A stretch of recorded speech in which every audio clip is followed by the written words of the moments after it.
Bonjour à tous, bienvenue sur la chaîne Mécanique Sportive, c'est Nicolas et aujourd'hui je vous présente le ou la Hyundai Bayon. Et on dit Hyundai, pas Hyundai. Moi je me trompais des fois de temps en temps, j'hésitais. Aujourd'hui j'ai bien eu la confirmation, c'est Hyundai. Donc Hyundai Bayon, Bayon, vous l'appelez comme vous voulez, c'est ce nouveau petit modèle, ce petit SUV qui vient concurrencer un petit peu le Peugeot 2008, le Ford Puma ou le Renault Captur. On va voir en détail, pareil, la voiture, comme d'habitude, vous montrer le tour de la voiture, l'intérieur, faire un essai routier. On va détailler un petit peu tout et faire tout type de route. Et je vous donne mon avis à la fin sur ce que j'en pense. Allez, c'est parti, on commence par l'extérieur. Alors, on va commencer par les dimensions. Au niveau des dimensions, on est sur une voiture qui fait 4,18 m de long sur 1,77 m de large pour 1,49 m de haut. Donc, un petit SUV compact du segment B. Plutôt bien. Au niveau du poids, on sera en dessous des 1200 kg, ce qui est bien aussi pour ce genre de voiture parce que ça la rend tout de suite plus maniable, plus agile. Et au niveau des freinages et des consommations, avoir une voiture légère, et ben ça joue énormément. Au niveau des motorisations qu'on retrouvera juste en dessous, aujourd'hui on a la motorisation avec le 3 cylindres 100 chevaux, avec la micro-hybridation 48 volts. La micro-hybridation 48 volts, qu'est-ce que ça apporte? Concrètement, c'est un très gros start and stop, mais en beaucoup mieux. Ça permet pas de vibration au redémarrage. C'est un petit moteur couplé directement en fait au moteur qui va réentraîner le moteur directement pour le redémarrer plutôt que d'avoir un démarrage qui est bruyant, etc. Là, c'est quand même beaucoup plus souple, beaucoup plus cool à utiliser au quotidien et c'est beaucoup moins perceptible. Pareil, ça permettra d'avoir des phases où la voiture est en roue libre. Ça augmente vraiment le potentiel d'un gros start and stop et ça diminue énormément les consommations. Donc, on a le choix entre ce moteur 100 chevaux, donc avec une boîte 6 vitesses manuelle, ou la boîte qu'on a aujourd'hui en 7 rapports automatiques. On aura sinon un moteur 84 chevaux qui sera vraiment, lui, l'entrée de gamme, mais normalement, il devrait s'en mode très peu de ces moteurs-là, puisque le 100 chevaux est quand même déjà bien. Au niveau des tarifications de ce véhicule, on commencera à partir de 17 850 € pour la première version, donc avec le petit moteur. Sinon, on sera plus aux alentours des 22 000 € pour les premiers 100 chevaux. Et le modèle présenté aujourd'hui, on est à 27 600 €, donc avec toutes les finitions au maximum. Et on a la finition exécutive aujourd'hui. On aura bien sûr 4 finitions différentes sur ce modèle. Alors, il y a bien une chose qui ne peut pas laisser indifférent, c'est le look. Soit on aime, soit on déteste, mais c'est difficile de se positionner. C'est vraiment spécial. C'est quelque chose qu'on n'a pas l'habitude de voir. Alors Hyundai se démarque aussi avec ces feux ici très fins, donc ça ce sera les feux de jour à LED qui restent allumés ici de jour, et ensuite on aura les projecteurs ici pour la nuit, donc qui seront pareil en LED, donc on a vraiment du full LED sur l'avant ici. Sur les côtés, on a des petites entrées d'air, pareil, ça ce qui se fait maintenant vraiment sur quasiment toutes les voitures pour guider le flux d'air ici, et ça améliore le CX, et ça permet aussi de gagner un petit peu quelques grammes de CO2 sur les consommations et aussi pour le malus. Sur la calandre, on aura donc une sorte de petite lame ici, enfin, qui pourrait feinter une aération, mais non, c'est bien bouché, c'est juste pour faire joli, et ça amène vraiment de la largeur à la voiture avec les feux qui se prolongent ici. Le gros logo Hyundai ici, cette calandre ici en plastique, qui est plutôt jolie avec cette finition noire brillante. En dessous, on a ici les capteurs pour les aides à la conduite, donc on a quasiment du niveau 2 avec le maintien dans la voie et le régulateur adaptatif. Ici, on a cette bouche ici qui est assez sympa, qui est une sorte plastique mais imitation aluminium, c'est bien fait. Et en dessous, on a un petit plastique qui va jouer pour ne pas frotter cette lame. La voiture est assez haute, elle est positionnée comme petit SUV urbain, donc on passe quand même partout avec, sans souci. Sur le côté, comme on le voit, un SUV, alors qui est pas énorme, donc on a tous les codes du SUV, donc les arches de roue ici qui sont entourées de plastique, avec du plastique qui part du bas ici, qui fait vraiment tout le tour de la voiture. Ça, c'est les codes des petits SUV. On a le petit rappel ici 48 volts pour vous rappeler la micro-hybridation. Cette finition, on a le biton, donc avec le toit noir, les barres de toit qui sont noires, les rétros avec les répétiteurs ici de clignotants. Des lignes assez agressives sur le côté. Alors, autant l'avant est assez rond, autant le côté est bien tendu avec des lignes qui sont bien marquées. Pareil, c'est une voiture qui laisse pas indifférent, comme on dit, que ce soit sur l'avant ou sur l'arrière. Vous allez voir, l'arrière est encore plus particulier. Les poignées, donc type frigo. On a le petit bouton ici pour fermer lorsqu'on a la clé dans la poche, donc avec le keyless. Tous les montants en noir sur le haut et une petite baguette chromée qui fait le tour sous le rétro jusqu'à ici. Au niveau des jantes, on a des jantes aujourd'hui en 17 pouces. Pareil, Hyundai aborde un design assez spécifique que j'aime bien. Et sur leur voiture, ça fait plutôt moderne. Et ça colle bien avec le véhicule. Qu'est-ce que vous en pensez? Sur le toit, antenne façon aileron de requin. Les barres noires comme je disais. Et pareil, comme sur toutes les voitures de nos jours, un béquet assez long qui intégrera ici le troisième feu stop. Alors, sur l'arrière, donc, cet arrière assez particulier, entouré par deux grands boomerangs sur les côtés avec cette grande barre ici, qui est pareil en rouge. Alors, malheureusement, elle ne s'allume pas, un peu dommage. On a donc du full LED sur les côtés. Un peu plus bas, on a encore des lumières, mais là, par contre, ampoule. Pourquoi l'ampoule? Alors que vous avez fait du full LED là-haut, c'est top. Vous auriez pu mettre une petite LED ici. Le petit badge Hyundai, la marque ici et le modèle. La caméra de recul qui est bien intégrée, ici elle est bien cachée, c'est plutôt bien fait. On la voit un petit peu, mais quand on est sur le côté, comme elle ressort partout, on a juste le petit bout de verre de la lentille. C'est plutôt bien intégré. Sur l'arrière, donc le troisième feu stop ici, des vitres teintées qui se font de plus en plus, un tout petit essuie-glace. Ici ensuite on a du plastique partout, donc ça c'est pas plus mal pour le stationnement et autres. C'est moins embêtant qu'on rentre dans du plastique que de la carrosserie peinte. Et ensuite une sorte de ski ici. Alors par contre pas comme à l'avant ici, celui-ci est peint. On ne voit pas de pot d'échappement, il est caché là-bas derrière à droite. On a aussi les capteurs qui sont intégrés dans cette partie plastique pour les radars de recul. Le coffre. Hop. On a un ion qui s'ouvre assez facilement et qui déborde pas trop lorsqu'on veut l'ouvrir. Dans le coffre, on a 411 litres de chargement. Alors 411 litres, qu'est-ce que ça représente? Hop. C'est quasiment comme dans le Renault Captur. Donc on a pas mal de place ici. On a la sono Bose dans cette voiture. Donc on a un caisson de basse juste ici. On a encore un petit peu de rangement. Là sur le côté, on a de quoi accrocher des choses. On a des petits... Non, on n'a qu'un seul endroit pour accrocher son sac de course avec un petit crochet. Et en dessous, on a la batterie 48 volts. Mais on a encore pas mal d'espace. On peut ranger pas mal, par exemple, les produits d'entretien ou autres qu'on peut mettre à cet endroit-là. Et on a le plancher, pareil, qu'on peut mettre sur 2 niveaux. Pour abattre les sièges, il faudra le faire de l'intérieur. Et on va voir le volume de chargement. Donc, pour les sièges arrière, on rabat ça en 2 tiers, 1 tiers. Hop. Et hop. Et là, on a un plancher plat si on a le seuil ici qui est sur la partie haute. Est-ce que je rentre là-dedans, moi? Hop. Qu'est-ce qu'on va avoir comme espace ici? Alors, hop, talon au niveau du siège. J'ai la tête qui dépasse un peu. Donc on aura quasiment, je pense, environ 1,60 m du siège conducteur jusqu'ici. Ça laisse quand même pas mal d'espace.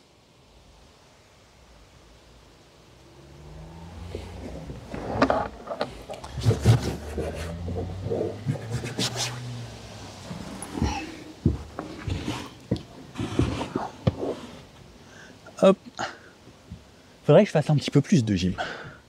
Faudrait que je fasse un petit peu plus de stretching. Ah. Donc, pas mal pour sa catégorie. Alors, les places à l'arrière. La porte est pareil, assez légère. Je rentre plutôt facilement. Et lorsque je m'installe, je tombe sur une banquette, donc aujourd'hui en tissu, qui est plutôt agréable, avec alors des tissus différents entre le milieu et là. Cette partie, elle est en sorte de tissu, un peu comme une mousse, qui accroche plutôt bien. Ça permet de ne pas glisser dans le siège. C'est une bonne chose. Je vais me refermer ma porte. Alors la portière, tout en plastique. On a juste l'option Sono Bose, donc c'est marqué Bose. Le son est vraiment pas mal, hein, surtout avec la radio DAB. On a une bonne qualité sonore dans l'auto avec cette option Bose. Par contre, la porte, oui, comme je dis, tout en plastique. Il y a pas mal de plastique dans cette voiture. Donc, et c'est du plastique dur un peu partout. Bon, une fois qu'on est habitué, c'est... Voilà, je critique pas forcément les plastiques durs. Là, c'est plutôt bien fait. Ils sont travaillés. Au niveau de l'assise, donc moi je suis bien assis, j'ai de la place pour mes genoux. Le siège à l'avant est réglé pour moi. Moi je fais, est-ce que vous devinez, à peu près de là-bas à là, 1,80 m. J'ai de l'espace. Pour les pieds, pas énormément d'espace en dessous du siège, surtout qu'il est baissé au maximum. Donc ça me laisse juste de quoi passer le bout des chaussures. Si vous êtes avec des grosses bottes de ski, vous ne mettrez pas là-bas si le siège est baissé au maximum. Sinon, j'ai de l'espace, j'ai une vitre ici assez grande, je ne me sens pas trop enfermé à l'arrière. On a le plafond ici qui est en couleur claire, donc un gris assez clair. Je trouve ça sympathique. Et si vous suivez la chaîne, vous savez que je trouve ça agréable, tout ce qui est clair. Je suis bien installé. Franchement, j'ai pas de soucis. Il n'y a pas d'accoudoir central. Voilà. Pour les personnes sur le côté, on est bien. La banquette ici, alors, elle ne coulisse pas. On n'a pas de réglage de siège. On a les fixations Isofix sur les deux sièges arrière. Ici, on a alors un tout petit tunnel central, il fait ça d'épaisseur. Il est quand même présent, c'est dommage. Un plancher plat, ça aurait été top. La place du milieu, ça va, elle est plutôt confortable. Le dossier aussi, plutôt confortable. Ça, c'est bien de le noter. Au niveau de la tête, j'ai de l'espace. Toujours autant. Ça, c'est bien. Pour les pieds, soit je peux mettre donc sur le petit tunnel en mettant les pieds un peu en canard. Ça va. C'est pas la plus désagréable des troisième places à l'arrière que j'ai faites. Et ici, donc je vous ai pas montré, mais même en mettant bien droit, je touche pas du tout. Même si on fait jusqu'à 1,90 m, ça devrait aller à cet endroit-là à l'arrière. Au niveau de l'arrière, pas d'aérateur ici, juste un petit vide-poche et une prise USB pour recharger son smartphone, tablette ou autre. Pas de poche ici, côté conducteur, juste une poche à droite. Les ceintures, elles sont sur les côtés. La troisième ceinture, elle est sur la banquette. Comme je disais, donc on rabat en 2 tiers, 1 tiers les sièges arrière. À l'avant, pareil, une porte assez légère. Je rentre très facilement. Hop. Donc, alors je ne sais pas si vous voyez, là on a des sièges qui remontent bien ici. Ça permet d'avoir vraiment un bon maintien. Même ici, là, au niveau du dos, on dirait presque des sièges de voiture très sportives. C'est vraiment une bonne chose, ça, en tout cas. Le maintien est top. Pareil, le milieu, on a le même tissu un peu mousse qui accroche. Donc, ça permet de ne pas glisser. On l'a sur tout le milieu du dos aussi. On est bien dedans. La porte, hop, pareil, porte légère. Donc, porte entièrement en plastique, pareil comme à l'arrière, sauf qu'ici, on a une petite partie cuir avec des petites surpiqûres avec les couleurs de l'extérieur. Ça, c'est pas mal. Sinon, ma position de conduite. Donc, comme vous voyez, je suis plutôt bien. Le siège est réglable en hauteur, en longueur et l'inclinaison. Le volant, pareil, réglable en profondeur et en hauteur. Et vous voyez ma position de conduite. Moi, j'aime bien me mettre assez bas. Et là, je suis plutôt bien installé. J'ai une bonne vision. Il fait plutôt clair dans la voiture. C'est pas mal. Bon, l'idéal maintenant, c'est je vous présente l'intérieur vu d'ici directement. Alors, quand on rentre dans la voiture, voilà à quoi ça ressemble. Donc avec ces sièges ici. Donc comme on peut le voir, hein, il remonte vraiment bien. Ça assure vraiment un très très bon maintien. Avec pareil, les surpiqûres qui reprennent la couleur carrosserie. Les appuis-têtes, pareil, sont eux assez fermes. Et ensuite, donc je m'installe. Hop, une fois qu'on est à l'intérieur, voilà à quoi ressemble le volant. Je trouve plutôt moderne, surtout avec cet affichage derrière. Je trouve que ça fait ultra moderne. Ça fait en même temps classique et moderne. Je ne sais pas ce que vous en pensez. Donc, ce volant, on va commencer par là. Sur la gauche, commande vocale, le mode pour ce que vous avez écouté comme musique, le volume, changer de musique, décrocher et raccrocher au téléphone. Ici, le klaxon. Regardez. Sur la droite, les menus. Donc, on va pouvoir naviguer sur les menus de cette façon. Les flux d'énergie. Et ensuite, on a cette petite commande ici qui nous permet de naviguer sur d'autres menus. Donc, on peut avoir la vitesse ici et écrite ici si on souhaite, les consommations, les autres consommations, les infos accumulées, la durée, etc. Donc, pas mal d'informations. Quand je démarre la voiture, donc j'ai le contour sur la droite. Hop. Pareil, en digital, je vais vous montrer tout de suite les différents compteurs qu'on a. On a celui-ci également et celui-ci, le mode sport avec un look un petit peu carbone. Celui-là est très sympa, mais j'aime bien celui-ci en bleu. J'aime bien le noir et bleu, je trouve que ça contraste bien, ça va bien ensemble. Le volant donc en cuir ici, on a une bonne prise en main, on a des parties plastiques sur les côtés là, et de quoi mettre la main juste en bas. Derrière le volant, on a les commandes pour les feux et les clignotants. Bien sûr, on a les feux automatiques, et sur la droite, les essuie-glaces avec bien sûr aussi un mode de essuie-glace automatique. Lorsque vous allez, par exemple, mettre les feux, ça va vous afficher de cette façon ce que vous sélectionnez. Ça, c'est un plus, très peu de voitures le font.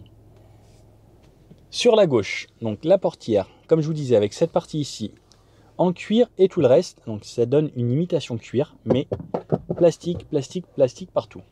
Là, on a de quoi mettre une bouteille ici, plus quelques petites choses. Le pédalier ressemble à ça, donc sur cette version, il est en aluminium, très joli. Comme vous pouvez voir, c'est éclairé ici. Il y a pas mal d'éclairage de nuit sur cette voiture. C'est assez sympa. La trappe pour ouvrir le capot. Ici, la pression des pneus pour le réglage. Ça, c'est pour désactiver le SP, désactiver le start and stop et la hauteur des feux. Sur le côté de la portière, ici, tout ce qui sera fenêtre. Donc, on a la fenêtre automatique de ce côté-là, mais on n'a pas d'impulsion sur les trois autres. Dommage. Rabattre les rétroviseurs et régler ses rétros. La poignée de cette façon ici, qui est plutôt jolie. J'aime bien cette finition un peu gunmetal. Et pareil, donc du plastique. Mais voilà, comme vous pouvez le voir, c'est certes du plastique dur, mais ils ont pensé à designer un petit peu tout ça. Un aérateur ici. Là, pareil, plastique dur partout. Mais c'est joli. Ça paraît pas dur, mais ça l'est. On a un deuxième écran juste ici, donc qui est tactile. Assez réactif, comme vous pouvez le voir. On aura la navigation, on pourra connecter l'Android Auto, l'Apple CarPlay. On a des réglages, la radio, des bruits de la nature si vous voulez pour entendre des flaques d'eau ou entendre des oiseaux chanter. Le téléphone, vous pouvez tout connecter ici et vous avez aussi le Blue Link pour connecter votre téléphone à la voiture. En dessous, deux autres aérateurs et comme vous pouvez le voir, surtout celui-ci, regardez, ça amène les lignes jusqu'à l'autre. C'est plutôt joli, c'est bien fait je trouve. Mais pareil, c'est du plastique, mais voilà, ça c'est voulu. Bien dessiné. Cette partie ici qu'on retrouve sur d'autres Hyundai, tout comme le bloc lim ici. Ensuite, on a la température ici qu'on règle de cette façon, la vitesse de ventilation de cette façon. On peut avoir la clim auto, le dégivrage et où on veut être aéré. En dessous, on a ici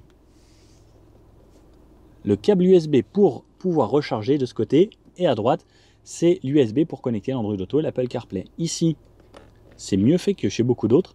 Plutôt que d'avoir le truc qui fait allume-cigare, on a un petit cache comme ça qui s'ouvre pour la prise 12 volts. Un endroit pour la recharge par induction avec votre smartphone. Derrière, on a ici ce qu'on sélectionne les drive modes pour avoir le mode éco, confort ou sport. Ça, c'est pour désactiver les bip bip de parking. Ça c'est pour activer la caméra de recul. Et comme vous pouvez le voir, la caméra de recul est de très bonne qualité. Bravo Hyundai, ça c'est top. Ensuite, le gros sélecteur de rapport ici. Donc, il faut appuyer sur le frein et engager le petit loquet derrière. J'ai reculé, qui m'active aussi également la caméra de recul, le neutre et le drive. En drive, je peux passer en mode manuel de cette façon. Donc, soit c'est full automatique, soit c'est manuel. Et je pourrais passer mes rapports en séquentiel comme ça, plus ou moins en tirant vers moi. Hop. Ensuite, on a un frein à main juste ici, deux porte-gobelets et un petit rangement juste là. La boîte à gants ici, assez grande, on pourra mettre une grande bouteille facilement. Et pareil, un petit rangement sur la portière là-bas que je vous montre de cette façon. Sur le haut, le rétroviseur ici avec un bord assez fin. Voilà, j'aurais bien aimé un borderless, c'est ma passion en ce moment. Ici, on a encore des ampoules. On a le bouton SOS à cet endroit-là. Le pare-soleil ressemble à ça, il est fin, agréable. Avec, waouh, le miroir est énorme. Regardez, c'est assez rare qu'on ait un assez grand miroir de cette façon. Et pareil, là, on peut activer ou pas l'éclairage. Bon, je pense qu'on a à peu près tout vu. On va maintenant aller faire un tour en ville et ensuite faire tout type de route avec cette voiture. Allez, c'est parti, on va découvrir donc ce Hyundai Bayon ou cette Hyundai Bayon. Voir sur la route ce que ça donne, puisque c'est bien beau d'en parler, mais le plus important, c'est de voir comment ça se comporte. Donc, pied sur le frein, le petit bouton Engine Start, ça démarre. Alors, normalement, il y a une petite musique d'accueil avec les écrans qui s'allument. Ça, c'est lorsque vous rentrez dans le véhicule et qu'il est fermé. Donc, hop, drive sur la boîte de vitesse. Donc, comme je disais, on peut passer sur le côté et passer ses rapports. Ou sinon, on la laisse en drive simplement. Clignotant. Hop, et c'est parti. Ah, tiens, un Hyundai Kona derrière moi. On en voit quand même de plus en plus des Hyundai sur la route. Hein. Donc, en ville, là, ce que je remarque tout de suite, c'est je suis en mode éco. J'ai une direction qui est hyper fluide, regardez. Du bout du doigt. Ah, il faut reculer un petit peu. Caméra de recul. J'ai le start and stop qui peut s'activer assez facilement. Et ça, le start and stop, on va le voir pendant l'essai. Il y a pas mal de choses cool avec. Donc, on a le moteur 1 litre 100 chevaux. On a la boîte automatique 7 rapports. Comme vous pouvez le voir, là je suis en quatrième. Je suis en quatrième déjà. Je pensais être en 2, 3. On ne sent absolument pas le passage de rapport. C'est d'une fluidité incroyable. Et ça passe les rapports super bas. Là je suis en 5. J'ai même pas senti. J'ai essayé de regarder. Le 5 s'est affiché. Je ne savais même pas. 3, 2. Le passage de rapport est imperceptible. Donc, en gros, on a un gros start and stop sur cette 48 volts. Là, par exemple, le moteur vient de se couper. Dès que je redémarre, ça repart. Mais c'est pas la même chose qu'un démarreur normal. Donc, on n'a pas le... Comme je dis à chaque fois, avec ces nouvelles micro-hybridations, je trouve ça vraiment excellent. Puisqu'il n'y a pas de vibration au redémarrage, c'est vraiment agréable. Et même si je freine un petit peu avant, et que j'anticipe bien, avant même que la voiture s'arrête, la voiture va couper le moteur. Donc tout ça, c'est plein de petites économies d'énergie qui sont très intéressantes. Et c'est pareil, on aura la même chose lorsqu'on va rouler un peu plus vite. On peut même être à 50, 60, 70. Si par exemple, j'anticipe bien, alors je sais pas si ça va me le faire là en ville, si je relâche mon accélérateur comme ça, non, ça le fait pas à une certaine vitesse parce que ça veut vous laisser du frein moteur. Mais à 70 par exemple, dès que je relâche la pédale accélérateur, je vous le montre juste après, eh bien la voiture va passer en roue libre. Pareil, économie d'énergie, zéro consommation. Donc comme vous pouvez le voir, tout est super fluide à la conduite de cette voiture. La direction est top. La voiture se manie facilement, elle a un petit gabarit. Ce petit SUV est plutôt pas mal. Donc là on a commencé en mode éco, on verra il y a 3 modes. Il y a le mode ici éco, il y a le mode confort et il y a le mode sport. Donc gros dodan ici. On sent que la voiture reste assez ferme. Même lorsqu'on va rouler sur des défauts ou autres, la voiture reste assez ferme. Mais ça lui procure quand même un bon dynamisme. On verra pareil pendant l'essai en conduite un peu plus dynamique. Donc en tout cas, moi ce que j'aime vraiment bien, c'est ce confort de conduite. Elle est vraiment facile. C'est super bien insonorisé à l'intérieur. On entend très peu le moteur. Si on le sollicite pas énormément, on l'entend très peu. Par contre, on garde une voiture assez ferme. Même là, alors sur les petits dodanes comme ça, ça amortit plutôt bien, mais ça reste ferme. Là, le gros trou que j'aime bien me prendre ici. Voilà, ça reste une voiture qui est assez ferme. Au niveau de la réactivité, donc, en mode éco, là, la direction, elle n'est pas folle. On va passer en mode confort. Parce que ça change. En confort, il n'y a pas de gros changements. Par contre, si je passe en mode sport, on a en mode sport la direction qui se durcit un peu. Et on a l'impression que c'est un poil mieux. Alors par contre, il y a une grande zone ici au milieu, ce qu'on appelle la zone neutre. Ce qui est bien, ça c'est à haute vitesse parce que si on bouge un petit peu le volant, que la voiture se déporte pas énormément. Mais sinon, hop, on a une voiture plutôt réactive qui va pas se tasser énormément. Et si je réaccélère, là je suis en mode sport. Alors on a 100 chevaux, ce qui est suffisant pour moi. La pédale de frein, oh, vous avez entendu? Ça fait un peu comme ça fait avec une sportive, c'est fun. Et même en mode sport, vous avez quand même le start and stop. Démarrage. Donc en mode sport par contre, on sent qu'elle en veut. Et j'ai les petits flux d'énergie qui me disent que la batterie envoie aussi, elle, un petit peu de puissance au moteur pour pouvoir lui donner un petit peu de chevaux supplémentaires, un petit peu de couple supplémentaire. Et quand vous allez freiner, ça va récupérer de l'énergie pour aller recharger cette batterie qui est dans le coffre, la petite batterie 48 volts. Au final, si on s'achète ce genre de voiture, c'est plutôt pour utiliser le mode éco. Donc on va principalement utiliser le mode éco. Là, j'ai une moyenne à 6 litres 1 en ayant fait énormément de bouchons, de l'autoroute, un petit peu de national, mais surtout beaucoup de villes.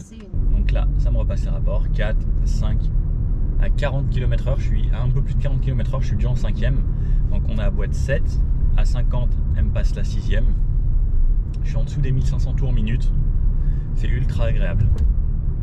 Donc là par exemple, je vais vous le faire. Je vais relâcher la pédale d'accélérateur, et là, elle s'est mise au point mort, donc elle est en neutre, et en roue libre, elle a coupé le moteur. Donc là, ça veut dire que je roule tout seul, sans consommer d'énergie, sans freiner, sans rien. Et ça, c'est super intelligent, parce que c'est une sorte pareil de gros start and stop, mais qui va fonctionner en plus dans ces périodes où, par exemple, sur du roue libre, c'est inutile de consommer de l'essence. Alors, je vais décélérer petit à petit, mais quand il n'y a personne derrière moi, personne devant moi, et que je ne suis pas pressé, je dois aller à un feu, par exemple, eh bien la voiture va faire en sorte vraiment de rester en roue libre. Là, depuis tout à l'heure, le moteur est coupé. Et si je veux relancer, instantanément, il se redémarre, il est sur le bon rapport, et c'est reparti, je peux réaccélérer. Mais ça, c'est quand même un gros plus aussi, d'avoir un start and stop qui va beaucoup plus loin que juste le start and stop. Là, pareil, il s'est recoupé, donc un peu plus de 50, hop, il se recoupe. Regardez là, une voiture qui passe sur le côté, on les entend peu, c'est plutôt bien insonorisé dans la voiture. On n'a quasiment pas de bruit de roulement. Le moteur imperceptible. C'est franchement très très bien fait, hein. C'est très bien filtré, c'est très bien sonorisé. Franchement, belle surprise encore une fois, hein. Comme quand on avait essayé la i20, moi j'avais vraiment bien aimé la i20 avec la même motorisation, donc le 100 chevaux avec le 48 volts. Donc on a la même chose aujourd'hui sur la même gamme, hein, mais en un petit peu plus gros. Donc lui il vient concurrencer clairement le Captur, le Ford Puma qui ressemble un petit peu à ça, ou la 2008. Franchement, pour moi, il n'y a pas grand chose à envier aux autres. Limite, c'est dommage qu'ils aient pas poussé un petit peu plus loin. Par exemple, comme le Captur qu'on a essayé sur la chaîne, le nouveau Captur qui vient tout juste de sortir, avec une version vraiment hybride. Ça aurait été un plus, je pense. Pareil, à chaque fois que je relâche, point mort, roue libre, c'est top, 0 litre au 100. Et j'aime bien parce que ça met un petit bateau avec une voile quand je relâche. Donc hop, là par exemple je me remets, ça passe à 0 litre 100 et ça met un petit bateau avec marqué roue libre. Comme si on se faisait porter par le vent. Donc en ville, allez, petit rond-point, on va voir, hop, on va le prendre assez rapidement. Et bonne surprise déjà, les sièges maintiennent vraiment bien. Là je suis bien maintenu sur le côté ici. Regardez, donc là je le reprends là. Non, je bouge pas énormément dans le siège. Franchement c'est une bonne surprise. La direction est plutôt bien, hein. Alors par contre, quand je relance un peu plus fort sur l'accélérateur, à ce moment-là, on va sentir légèrement les rapports se passer. Sinon, c'est super fluide. Alors c'est pas plus mal comme ça, on sait quand on accélère un petit peu, pareil à l'oreille et surtout, et très légèrement au feeling si les rapports se passent. Franchement, bonne surprise là au niveau des sièges.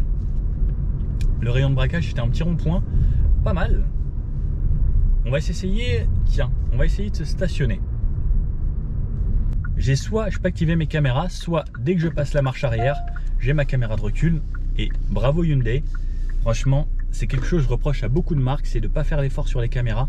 Et là, en tout cas, sur celle-ci, la qualité est très très bonne. Là, j'aurais vraiment rien à dire sur la qualité de la caméra. S'il y avait eu le pack 360, ça aurait été vraiment parfait. Mais regardez, on a vraiment une très bonne qualité de caméra. Ça, c'est un gros plus. Hop. Et ensuite, je passe en parking et je suis stationné.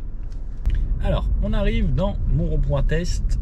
On va passer en mode sport. Donc, la voiture tombe toujours quelques rapports. Donc là, elle est repassée en 3. Elle était en 5, elle est repassée en 3 pour pouvoir avoir plus de dynamisme.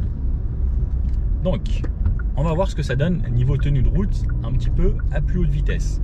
Donc, déjà le mode sport, ça amène ce volant qui se durcit un petit peu. Ça amène aussi de l'aide de la part des batteries au moteur pour relancer un peu plus fort. Et là, allez, il va un peu plus fort. Bon, la tenue de route est bien. Comme j'avais eu la bonne surprise sur la i20, la pédale très progressive par contre. Il faut l'enfoncer assez en mode sport. Et la tenue de route est quand même bien. Franchement, et là on va très vite. On a l'arrière qui survire un poil. Regardez, hop. Bah, c'est bien équilibré. Au freinage, j'adore. Comme c'est une double embrayage, ça fait Elle est vraiment à fond. Alors c'est un petit peu poussif, mais au final, ça y va bien. Et la tenue de route est bonne. Pareil, alors ça survire un petit peu. Il n'y a pas vraiment de sous-virage. Et sinon, en fait, la voiture, même en dynamique, vraiment en y allant fort, là on était quand même assez fort, et ben elle est facile à emmener, elle est facile à gérer.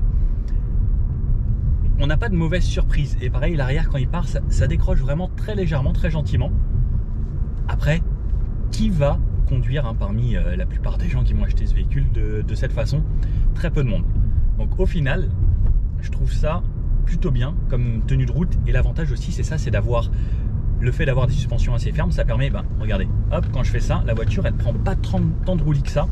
Ça permet d'avoir une voiture qui est bien assise. Et pareil, vous avez vu dans le virage, j'ai pas pensé à le dire, j'étais tellement bien maintenu que je partais pas sur les côtés.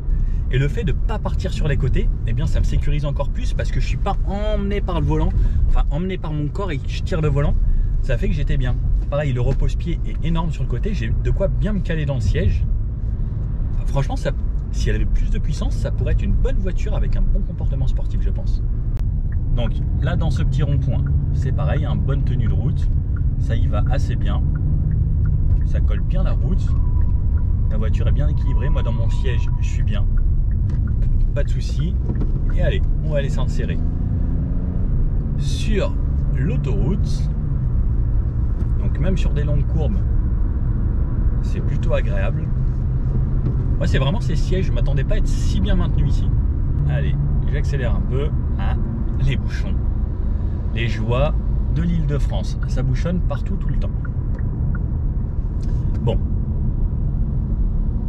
on a dans les bouchons, ici, j'appuie sur mon petit bouton régulateur et j'ai la conduite de niveau 2. Alors, niveau 2, pas vraiment jusqu'au bout. On a le maintien dans la voie et le régulateur adaptatif. Par contre, s'il faut s'arrêter, voilà, le régulateur adaptatif se désactive. Ça, c'est bien dommage que ça aille pas vraiment jusqu'à l'arrêt complet. J'aurais bien aimé au moins jusqu'à l'arrêt complet, même si elle ne redémarre pas. Malheureusement, dès qu'elle arrive à 5-6 km/h, elle vous dit « je désactive, c'est à vous de reprendre la main ». Donc, tant que ça roule un petit peu, ça va. Donc là, par exemple, je peux me le réactiver. Donc, je lui mets la vitesse qu'il faut. Là, je touche à rien.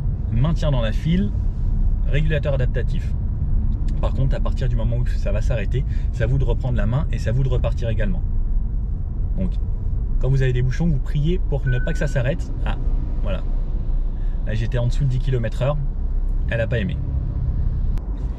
Donc là, même là, il y a pas mal de gros camions qui passent sur les côtés. Il y a pas mal de monde. Les voitures qui passent vite. Et ben, je ne sais pas si vous l'entendez, mais on est dans une atmosphère où c'est quand même bien insonorisé. C'est calme dans le véhicule. Pareil quand le moteur redémarre. Voilà. J'ai pas de grosses vibrations. C'est vraiment bien. Bon voilà, enfin ça s'est dégagé un petit peu. Ah, les bouchons, c'est... Pour ça la boîte automatique aussi j'adore. Personnellement moi je peux plus me passer des boîtes automatiques, passer des rapports en région parisienne, ça m'énerve. C'est tellement bien d'avoir juste accéléré, freiné et même plus à peine. Maintenant dès que ça roule, c'est la voiture qui fait tout. Bon là on est à 90 km/h. C'est plutôt bien, ça reste toujours assez bien insonorisé dans la voiture. J'avoue qu'on commence à avoir un petit peu de bruit de roulement à 90. Bon là on est sur un goudron qui est pas mal dégradé, qui est surtout pas mal sonore. On va voir. Et ben franchement il maintient bien entre lignes parce que là c'est un virage assez serré. Et bien l'assistant de pilotage se débrouille vraiment bien dans le virage. Il y en a plein qui m'auraient déjà dit je suis sur la ligne et je peux pas assumer. Donc à 90 ça allait bien, là on est à 70. Pareil la voiture est en 7ème, 1500 tours minute. Franchement, rien à lui dire là-dessus. Allez, on va les relancer, on va les se mettre à 110. Donc pour relancer, allez, je mets un pied plancher. Elle est passée de 7 à la 3. Alors là, c'est un peu poussif. Par contre, là, je suis déjà arrivé à 110. Donc niveau puissance, c'est suffisant vraiment ce qu'on a. On n'aura pas besoin de plus. Et à 110, pareil, je me remets toutes mes aides à la conduite. Moi, je suis bien, je la laisse conduire. C'est vraiment l'idéal pour moi. On est à un peu moins de 2500 tours en 7ème à 110 km/h. Niveau consommation, ça me dit que je suis environ 5 litres. C'est pas mal. J'ai très peu de bruit du vent autour de l'habitacle. Ça, c'est une bonne chose. C'est bien aérodynamique comme voiture. Et bien, sur ce goudron-là, franchement, très peu de bruit de roulement, très peu de bruit du vent. Bonne surprise, hein, franchement. On n'entend quasiment rien au final. Le moteur quasiment pas présent dans l'habitacle. Franchement bien. Allez, on va aller se mettre à 130. Allez, on relance pour aller se mettre à 130. Donc, pied plancher. Comme ça y va assez rapidement. Et là, je suis à 130. Hop, on met mon régulateur à 130. On commence à avoir un petit peu de bruit du vent autour de l'habitacle, surtout au niveau du pare-brise. Mais ça reste toujours bien contenu. En consommation, là je suis un petit peu moins de 3000. Ça m'indique environ 6 litres au 100. Non, c'est pas mal. Et pareil, quasiment pas de bruit de roulement, juste un peu de bruit du vent. Très très légèrement le bruit du moteur. Franchement, vraiment pas mal hein, ce baillon. Allez, on a une petite route, on n'a personne.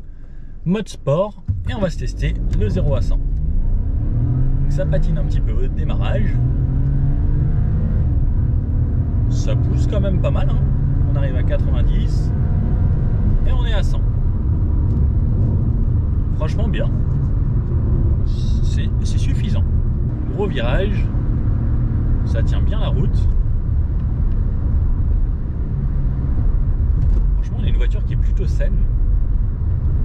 Donc comme je disais, au niveau de l'amortissement, ça reste ferme. Il faudra faire attention, je pense, sur les petites routes de campagne où ça peut sautiller un petit peu. Comme là, je chantais, on allait quand même assez vite. Et sinon, ça reste bien rivé à la route. Hein. Et on sent que la voiture est plutôt légère. Ça, c'est un bon point. Et on va se tester. Un gros freinage. Allez, hop. Ouais, ça freine bien. Donc là, pareil, on sent que la voiture est assez légère. Ça saute bien sur les freins. La voiture ne plonge pas, comme vous pouvez le voir. La voiture reste bien équilibrée, pareil. Franchement, pas mal. Bon alors, qu'est-ce qu'on peut en penser de ce Hyundai Bayon? C'est un petit SUV, très sympa, très agréable, avec une bouille, un look assez spécifique. Comme je disais au début, c'est soit il va vous plaire, soit il va vraiment pas vous plaire. C'est très atypique. Comme beaucoup des Hyundai, hein, ils cherchent vraiment à se démarquer visuellement. Il y a vraiment une identité Hyundai qui est en train de se créer. À l'intérieur, ça ressemble un petit peu aux autres, hein, comme la i20. La i20, moi, j'avais trouvé vraiment que c'était la concurrente de la Clio ou de la 208. Là, on a vraiment une concurrente pour la 2008 ou le Captur. Donc, ils sont vraiment sur un segment où ils essayent de rentrer en force sur le marché. Comme avec le Tucson. Pour moi, le Tucson, c'était vraiment le SUV de l'année hein, actuellement. Et c'est une vidéo qui a super bien marché sur la chaîne. Et c'est pas pour rien. Puisque le Tucson, il plaît énormément. Je commence à en voir vraiment partout. Des Hyundai, je commence à en voir de plus en plus. Ils font énormément d'efforts, en tout cas pour rentrer sur le marché français. Et c'est pas un tort. Parce que c'est vrai que c'est agréable à conduire, c'est un bon châssis, c'est plutôt dynamique. Alors c'est un petit peu ferme par contre, effectivement. Si on aime bien les voitures un peu fermes allemandes, bah pourquoi pas, on pourra se tourner vers ça. Par contre, effectivement, niveau finition, on est sur des trucs beaucoup plus plastiques, même si on est sur une finition exécutive aujourd'hui. Donc la plus haut de gamme, même sur la plus haut de gamme, c'est quand même très plastique. Bon, les plastiques après, il y a des gens qui détestent ça, il y a des journalistes qui vont détruire une voiture parce que c'est du plastique. Moi, c'est pas forcément mon cas. Il y a du plastique, du moment que ça a été travaillé, il y a quand même quelque chose qui a été pensé, ça me va. C'est vrai que si vous mettez un bout de plastique pourri à un certain endroit, là, ok, on peut en rediscuter. Niveau consommation, ben, on est pas mal, on est en dessous des 6 litres au 100, sans souci si on roule sur des petites routes à 70 ou autres, on sera même aux alentours des 5 litres. En ville, le start and stop, moi j'ai trouvé ça vraiment top. L'effet roue libre, c'est exactement ce que j'aime puisque ça consomme pas d'essence quand il n'y en a pas besoin. Ça se débrouille très bien. Alors peut-être qu'une version vraiment hybride aurait été un plus, comme on a sur par exemple une Yaris ou comme on a maintenant sur le nouveau Capture. Alors ça ferait peut-être augmenter un petit peu les prix. Effectivement, là on est un petit peu en dessous de la concurrence. Mais voilà, est-ce qu'un petit plus aurait pas été un petit plus? À vous de choisir. Sinon on a les aides à la conduite. Pareil, aides à la conduite, j'aurais bien aimé qu'on aille jusqu'à 0 km/h, jusqu'à l'arrêt complet, ou certes même jusqu'au redémarrage. Voilà, c'est des petits plus qu'on aurait pu avoir. Sinon, c'est une très bonne voiture si vous n'avez pas besoin de toutes ces aides. Le moteur 100 chevaux, pour moi, fait bien le job, comme sur la i20, qu'on avait essayé également sur la chaîne. La boîte de vitesse, c'est très fluide, c'est très agréable. On a plusieurs modes. Le mode sport pousse un petit peu plus. On a les rétrogradages un peu sportifs, ça c'est cool. Voilà. Bon compromis pour moi, ça pourrait être un poil mieux. La bonne surprise, c'est en tout cas, c'est au niveau des sièges. C'est rare que sur un véhicule de ce type-là, on ait des sièges qui maintiennent aussi bien. Là, gros plus là-dessus, en tout cas pour moi. Voilà. Après à vous de vous faire votre avis. Si vous avez aimé la vidéo, n'hésitez pas à mettre un petit pouce bleu comme ça, à partager, à mettre un commentaire si vous avez des questions ou autres. Je me ferai un plaisir de vous répondre et je vous dis à bientôt pour un prochain essai. Ciao.